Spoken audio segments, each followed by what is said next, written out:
Welcome back to the Commute. I'm Shannon. I'm Andrew. You see how I just went right in this time? I didn't wait. We're both sunglassed up right now. I know the sun. It's coming and going.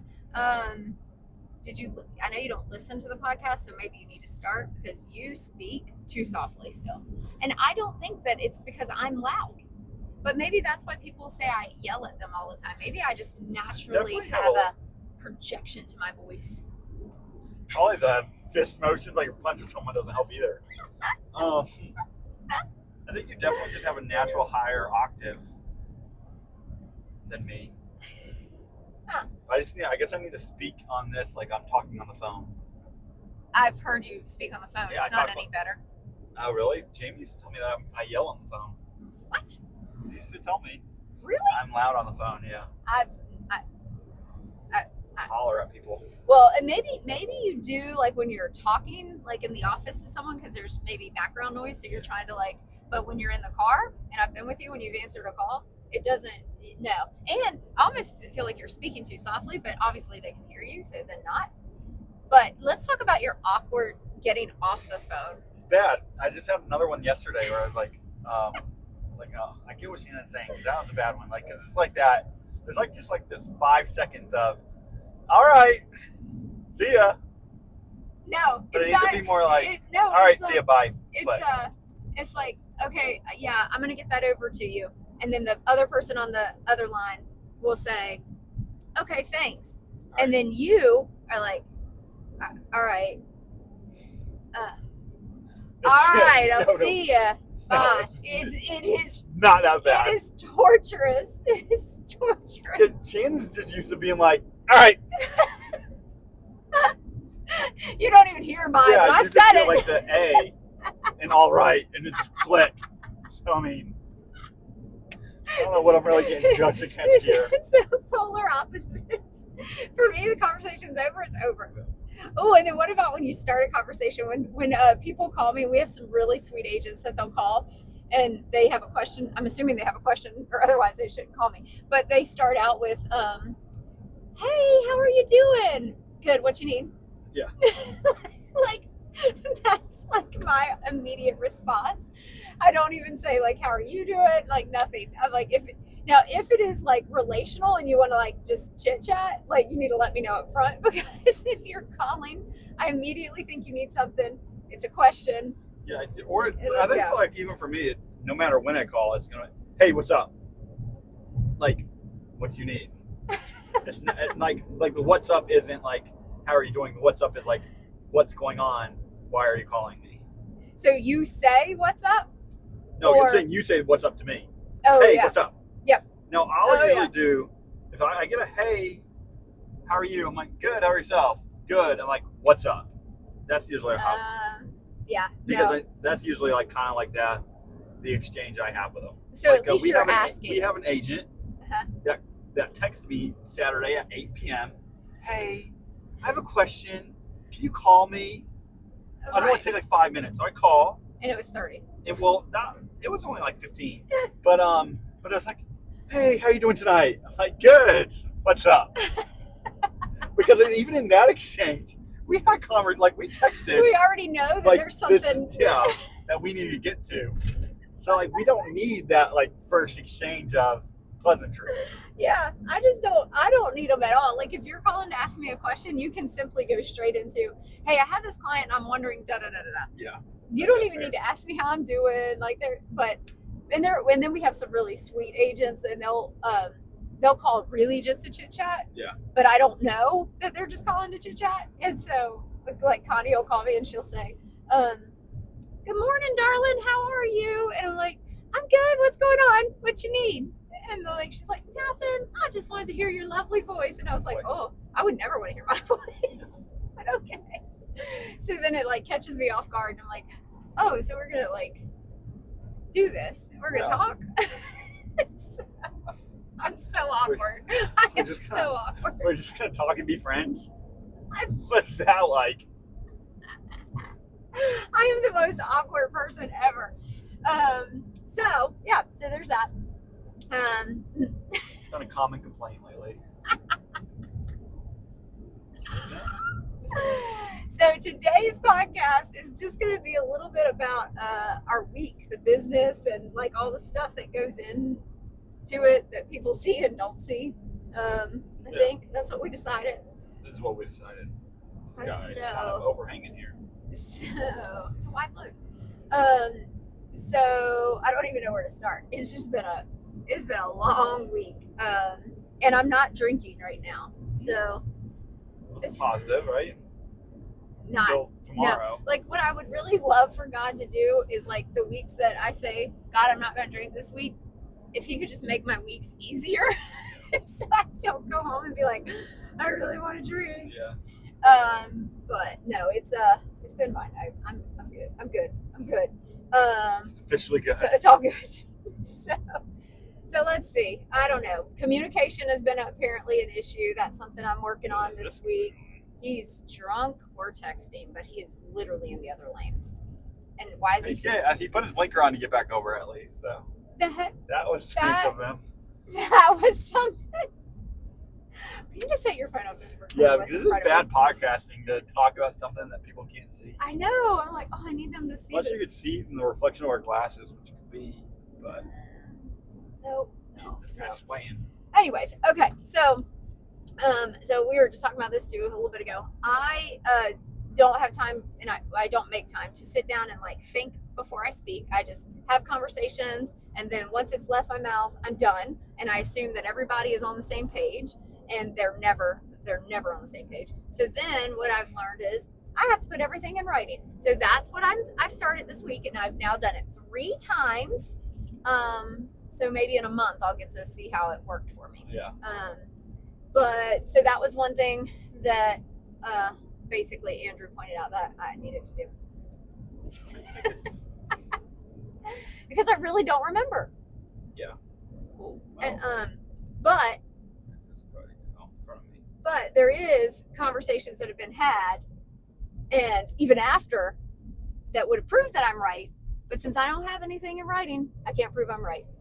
Because Mark even said when I told him about what happened, he goes, Shannon, we all sat and talked about that. Like Andrew was there. I was like, I know, but it's okay. I have no proof. Well, but I have no proof. So all right, we just speak it out into the existence. I have no proof. So it was like a multiple different things happening at once with that with Ellistown. So. Our original plan was 269, list it, and because it was going to go on the market on Thursday, we're going to do open house on Saturday, and then we'll reduce it the next week. Mm-hmm. That was the original plan. Right. And then we went out there on Tuesday or Monday. I went out there on Memorial Day because we were going to make it coming soon on. Tuesday. We were going to make it live on Tuesday. Because pictures were getting done on Tuesday. We were going to make it live. Yes. Because we were pushing her, which we also shouldn't have done. But. Yeah. So, I went out there on Monday, and it was like, hey, this is just not done, right? Like we're not going to be able to get pictures done by Tuesday. So then we had to push it back, but we already had the conversation, and maybe that was what the issue is. We never had the conversation again with Shelby about. Maybe. That's probably on me more so than you. But either way, there was nothing to back up the conversation. Yeah. Because then we all sat down on Wednesday, because that's when Mark would have been there, and he was like, you guys definitely said you were just going to give her the weekend at 269 and then make it live at 265. Yeah.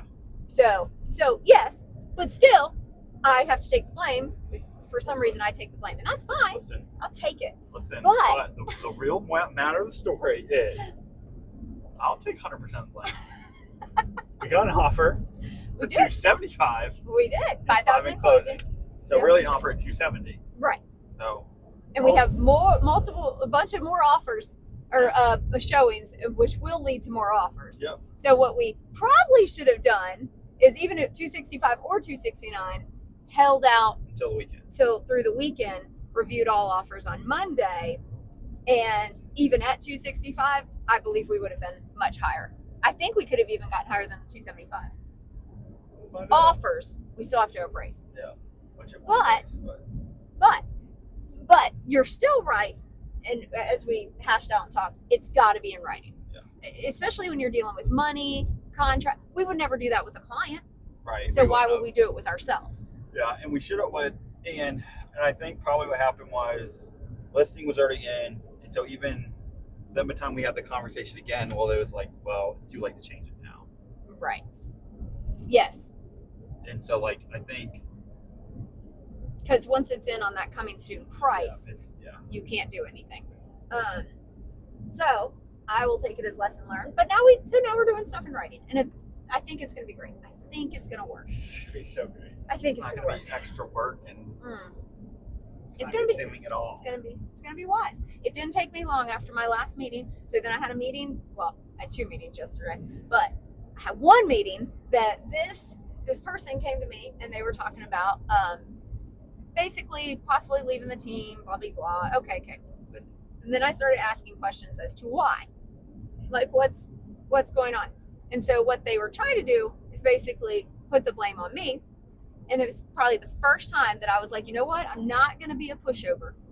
I'm going to ask questions and I'm going to dig in, because the reasons that were given to me were not my fault. And I was not going to let someone make something my fault that is not. So as we talked through different things, one of the things that came out was this person didn't believe that I was doing things that I said I was going to do. As an example, I've told the team, if you do not meet our expectations, if you do not do what is asked, I'm just going to remove you from the team.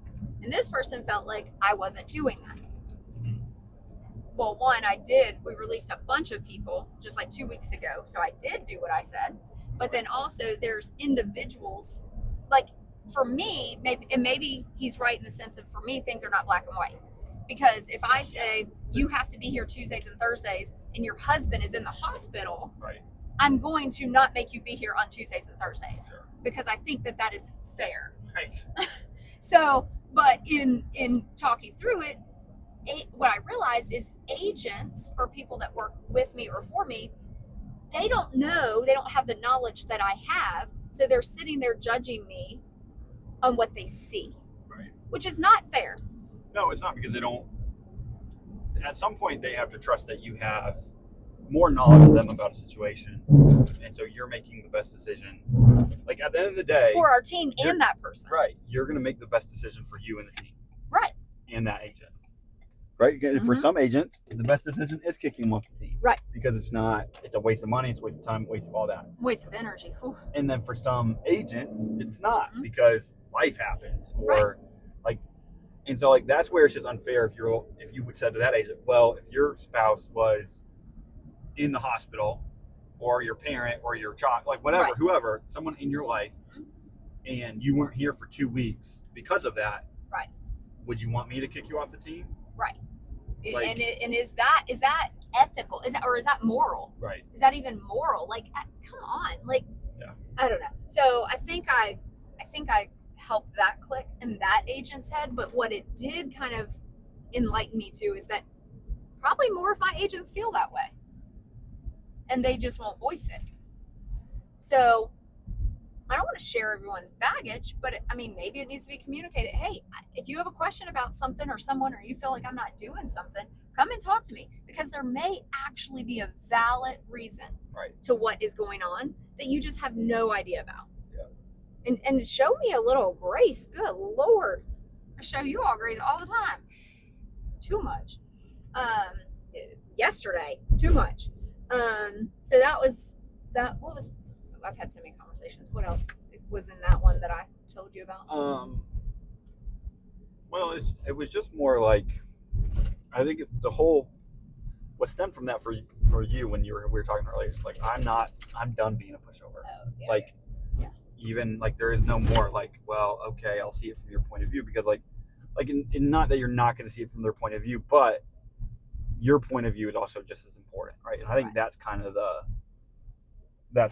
rub, is like, yes, you have your point of view, but I also have mine, so there has to be some like melding of that, rather than, okay, I'm just gonna listen to you, adhere to you, and say, okay, you're right. Because like the other thing is, stuff's constantly changing, or and instead of being like, oh yeah, you're right, it has been a lot of change lately, it's more as like, what's changed, right? Like just like you're saying, is like, it's not instead of just agreeing to it. It's all right, let's just ask questions and see where this goes, because then you get to a point where it's right. I think in the past it's just been like, okay, whatever, like fine. Yeah.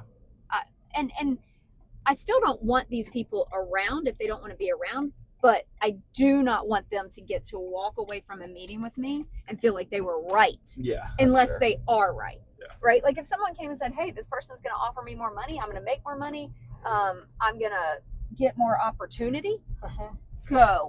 Because if someone can offer you something better, go. But do not tell me it's because of me. If it's not. Now, if it is because of me, you don't like how I coach, you don't like how I yell at people, you don't like how I do whatever, then say that. Right. But you're not going to act like it's because I've, like, of my moral character. Yeah. Because I'm way more than fair. So that was one convo I got to have yesterday. I got to have a freaking 3-hour meeting with another agent, and that was wonderful. But that's one where it's like, this agent asked me, do you want me here or not? I just want a yes or no. And I'm like, well, that's a loaded question. No, I do not want you on this team right now. Yeah. The person you were 6 months ago, yes. Right. The person you are right now, no. So, which I think is a fair answer. Right, but you can't just be a yes or no. So I don't know what you want me to say. So, but that was a long meeting as well. And I don't even know what came out of that. All I know about that is, what I did, I still don't know. But what I did here was I don't affirm? No. Validate. I don't validate people's feelings. And so, and then for anyone that listens to this, if you could tell me how to validate someone's feelings, I would really appreciate it, because I still do not know. And I watched 3 different YouTube videos on validating people's feelings, and I still do not know how to validate someone's feelings. I think the tough part about that conversation is, how do you validate someone's feelings when they don't come to you and tell you how they're feeling? Well, and like, I still don't even know what your feelings are. That's what I'm saying. Like, if they don't tell you what exactly they're feeling, you can't. Like, it's physically impossible for you to validate someone's feelings if they don't come to you and tell you what they're feeling. But okay, so I don't know. Like, all right, so if you and your husband are here, and he's like, hey, you hurt my feelings when you didn't do the dishes, right? Like, because that took me 3 hours to do. I had to clean it up. I really feel like you should have done them because you cooked. Okay. And so I think validating that is like, not arguing with it, is like, you know what? I get what you're saying. Like, you're right. I probably should have done at least some of them, so you didn't have to just come home and do all the dishes. I'm sorry. I'll try to do better. That's validating their feelings. But then if I never do better, then what? Because I'm not going to do better. Well, that's tough. That's a tough scenario. But like, that would be like validating their feelings if they come to you with something that you think is valid, right? Like, because there is a point where validating is not helpful if it's just lies, right? Because I think you would admit, hey, he probably wishes I didn't just leave him a whole bunch of dishes. He probably does, right? Well, I'll ask. And that's probably fair, right? If roles are reversed, if he just made a mess and left for a week, he's like, all right, Shannon, get those dishes. How would that make you feel? Yeah, exactly. What I would have felt was, God, he's going to have a big mess when he gets back. And so I think that's what validating their feelings is. It's like hearing that, but so like and agreeing with them. But on a work level then. But if they're not, but I've been mean to you, so tell me a time like you've said. No, but it's usually fair. You would never even say you would if you. It's usually fair though. But I need an example though. So like, but the problem is you can. Maybe I could have validated the other agent. Yeah, you could have. But but I don't even know how. I shared a good bit of that with you. How would I have validated that? I feel like saying, hey, if you want to go for these reasons, I support you and I'll be there. Yeah, I think that's validation. If you're leaving for the right reasons, I'll support you. I get what you're saying. If you can make more money, if you can get better leads, if you can have a better work-life balance, whatever you say is your reason for you, then that's fine. So is that validation? I think so, if that's his reason for leaving. But I don't know if it was or hers. Right. But yeah, so for me, the the morning conversation, That I don't know. But that one's impossible because they don't come to you and tell you how they're feeling. Well, but she did just then, right? Sitting there for 3 hours. But did she? But I still don't know because I still don't know what I did or what I should have done or how she was feeling. That's what I'm saying. Like, that's the tough part is if they aren't going to be like, okay, these are the things, like this right here. Because even in like the one example they gave, the one example they gave, it wasn't even this hurt my feelings. It was, I wish you would have did it like this instead. Like then. Right. Okay. I'll try to do it like that next time, which I then just did because the prior conversation was don't do this. So then I didn't do that. No, I and then it was do this. If anyone gets it, I get it. I was very confused. But I will keep trying because I'm a pushover. So I will keep trying. But that's not, I don't think you keep trying is a pushover. I think it's like you genuinely care about, as much as you try to act like you don't care. Yeah. You do care. But I even said that, right? No, I know. I said. I'm just saying for the sake of this conversation. Genuinely care about people. Yeah. Genuinely. I don't have a ton of time. So the way I care is not in, let's go hang out. Yeah. Let's go do this. Or calls or texts. It's I want the best for you. So in this, so every situation that I see you in, I'm going to try to push you into what I think is what's best for you. Right. Now, but then it's on them to know that you're like that. It's on them to communicate, hey, I don't think this is what's best for me, and here's why. Right. And then you can adjust. Right. But if they don't do that, how are you supposed to adjust? Right. Which that's a you and me conversation. Yeah, that is. Right. Like that's fair. That's why that's what I'm saying. I don't have, I don't think for me, any of the onus is ever on you. It's always on me. But I also, per the conversation I had during the day yesterday, was I'm scary. And I don't feel that I'm scary. No, I don't. For me, it's not that you're scary. It's more about for me, my perspective is, hey, I feel like there is this plan for me in your head. Yep. And I want to meet that. Just because I care about our relationship so much, I care about. But you should. No, I know you should care about a relationship. You should not care about the plan in my head for you. Yeah, but that's a me issue, right? So that's where I think it's. And that's kind of what I said with her too, right? Because hers was a little bit of that too. Yeah, and so I think it's, and so that's why I'm saying for me it's a different. For that situation, it's impossible for you. I mean, I guess it's the same thing for the other one. Is it possible for you to do anything differently if you don't have any information? Right. Because if, you did, right? Hey, I just don't think this is for me. Here's. Well, actually, you didn't. I had to pull it out of you. But still, hey, this is not going to work because of X, Y, Z. Yeah. Well, okay, then how quickly have I moved on? Yeah. No, I agree. Because, and I think sometimes I say things and they literally hurt people, their feelings or something, and I don't even mean it that. Because I said, in the team meeting, there's not one of you that will make or break this company. All of you won't make or break this company. Because if I have to go back to selling, I'll go back to selling. Yeah. I'm not going to fail, period. I will not fail. And even so, even if that has to be your mindset, right? Because that has to be the mindset when you're the leader of a company, the leader of a team. That has to be the mindset, or it will fail. You know what I mean? Yeah. Yeah. But also, I think sometimes people can take it as, well, then I'm not needed, or I'm not wanted, but that's not what I mean at all. You're not wanted, but you aren't needed. Right. You're not needed in this to make everything happen. Sure. Because it will always get figured out. Somebody will do it, or I'll do it. I mean, it's not. There's always a way. What's the phrase? There's a bunch of ways to skin a cat. Yeah.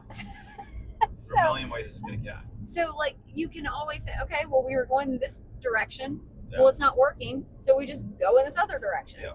You detour. There's just nothing. And then when you start thinking, okay, what's the absolute worst case? Worst case, I close a brokerage and I close a team. Yeah. Literally, The absolute worst case is I shut down business. Yeah, and I will still be fine. Yeah, that's the thing is, that's more of a worst case for everybody else but you, because the worst case scenario for you, I'll just go sell and I'll still make the same amount of money. Yep. You know what I mean? Like, yeah. and less headache, and Mm-hmm. it's like that's where it's. Oh yeah, because didn't I say something about that too? Like, how, like, I don't have the luxury of worrying about everyone's personal life because I've got a business to run, and there are $50,000 a month in overhead that goes to people's salary that I have to produce. Right. So I don't get the luxury of being like, oh, Andrew's having a bad month. Yeah, like, right. I don't get that. Like, okay, I personally, man, I hate you're having a bad month. What's going on? Like, is there anything I can do? Work. Hey, I gotta move to the next person. Yep. Who's gonna help pay these salaries? Yep. So when someone's having a bickering match with one of my other agents that is producing, and you're not producing, you can't expect me to take your side because I like you as a person. Right. Like, and I mean, I could probably use you in that sort of, right? Like, you haven't done any of this, but like, if you came to me and you just started, I almost said a bad word, you started complaining about my top selling agent and you're not producing. Right. Hey, I love you, but I don't care what you think about this person. Yeah. Just go sell. They're selling. Like, they're paying 3 people's salary. Yeah. So I don't care. Now, sorry you don't like them personally. Hey, maybe here's some things that you could do different, or maybe you just need to stay away from them, or whatever, right? Like, you don't have to love all your coworkers at the end of the day. You gotta work with them. You gotta be cordial with them. Yeah. But you don't have to love them. Yeah. Keep the drama out of the office. Yeah. So I think it's, I think that's just like and I think that's harder for your older agents that have been with you for so long. Yeah. That are used to, okay, we were like a team of 7 or 8 or 10. Yeah. And it's now growing, and it's getting bigger and bigger and bigger and bigger, and then they're just like, they still want like that personal time that you probably had a little more time for back then. I think that's probably part of it. But even back then, I just don't hang out with people. Like I am not kidding. Like, I have 5 friends, and part of them are my family. Yeah. Like, I mean, I just don't, like, I don't know. The older I've gotten, like, I just don't.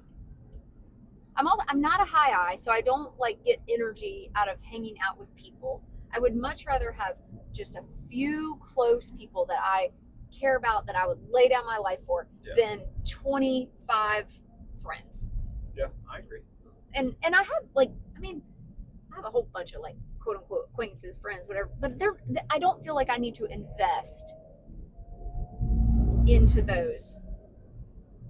I only got 45 more years, 50 years left on this planet. Like, how do I want to spend those? Yeah. And I think and that is sometimes like where it does get hard. Like, I want to pour into the relationships that's going to leave a legacy behind. Yeah. I don't have to pour into just every single person. Well, it's just not sustainable either. No. And so, like, that's where it's, even the conversation yesterday, right? Like, you like that person, you want what's best for them, mm-hmm. but you're never going to be able to. That's probably more. I can't fit probably the hours needed. Yeah. In my lifestyle. Yeah. Right, like, because some people don't need a lot. Like, I'll use Carla as an example. I would consider Carla like family. I hang out with Carla outside of work 2 times a year. Yeah. She doesn't need more from me. I don't need more from her. Mm-hmm. If she calls me and needs something, I will literally drop everything, no matter what she needed. Same thing with Meredith, right? Like, but there's not this need to hang out. I would say, like, with Jordan, with you, there's a little bit more of a need, right? Because there's been this lifestyle that we're still, like, I feel like impacting, like, I want to see great things, like, so I feel like that's a little different.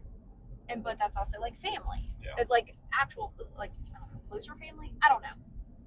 But I can't spend a lot of time people. I get it. But I sound like such a bee when I say it. And I'm just like... I mean, but at the end of the day, there really is just so many hours in the day. Yes. So many hours in a week. And also, like, work has to get done. Yeah. Right? So, like, when you're when you're looking at work is 40 hours on a good week. Gosh, I wish 40. That would be beautiful. You know, it's more like 60. And I love my husband. Yeah. Right? So, like, when I get home, like, tonight, I will get home, and he won't get done working until 5:30. He's got a busy week, whatever. So, he'll work late. That's the end of Merrill Hodge talk. So, once he's done working, like, I don't want to hang out with other people. I want to sit on the couch. I want to play cards. I just want to enjoy time with my husband. And so when a friend calls, hey, can we go out? No, I'm busy. Yeah. And I am, because... Yeah, that's time's just as important, if not more. Probably more. Especially when you had to do all the dishes. He's going to be doing that until 6. Yeah, he's going to get done at 5:30. He's going to have to go do all the dishes. It's lunch hour. He's not going to eat. He's just going to be scrubbing. Gosh, there was something else that came up about me yesterday that was like maybe a bad thing. It was mainly just appeasing the people when they come to you, and putting everything in writing was the main two. Yeah. It's like objectives from your two conversations. Yeah. I feel like there was something else I was supposed to learn from yesterday. Obviously, I didn't learn it if I can't remember. At least you remember those two things. Validating feelings. That was the third one. Validating feelings. Yeah. I don't know. Yesterday was exhausting. That's another thing for me, like, to have meetings like that. Yeah. Very, very exhausting. Like, they're mentally taxing. They're just, I'd rather go start a whole new business than to have those meetings. Oh, I agree. It's a lot more fun to start a whole new business. Yeah. I'm like, woo. Anyways, so Andrew's going to communicate better. Yes. Shannon's going to put things in writing. That's right. Shannon's going to work on validating people's feelings. Oh, we kind of talked about it, but also like my expectations on people, like not putting high expectations on people or making them set their own expectations and me helping them get there. But then I still feel like I'm still struggling with that because I feel like so many people have done better because I pushed them where they didn't think that they could do better. And then they're going great. And maybe it's more than it just needs more conversational. Okay, right. This is your expectation for yourself. This is what I see. Right. Now, what do you want to try to do? Yeah. Now, what's your choices? Right. But I feel like we did that, and then you changed. Not in a bad way. Like you just realized, oh wait, this is stupid. Yeah. Well, it's not that it's. Yeah. Well, no, it's stupid for you. So then it's like, so that's on both sides. It's just people just have to be honest. Like, come and tell me when there's an issue, because I really do. And that same thing with that afternoon conversation. You didn't even give me the chance. You never even gave me an opportunity because I never even knew anything was wrong. Yeah. So if you don't give me an opportunity, it's not fair. Not that life has to be fair. I get it. But I'm just saying, you don't get to blame it on me if you never gave me an opportunity. Yeah, I think that's fair. So, but anyways, yep, that's it. We hit all of our points. It's been a week. It's been a week. Another day. And it's almost Friday. And I still have like It is Friday. It is Friday. It's almost the weekend. Yeah. Almost Saturday. All right. What? Follow us on Instagram at the Commute Pod, at the Commute.pod, on YouTube at the Commute Pod. It's amazing. Spotify, the Commute Pod. Like and subscribe. Undownload, re-download. It's a good little trick. And Jackie, hopefully you're still listening. Hopefully Jackie's still listening. All right, Commute's out.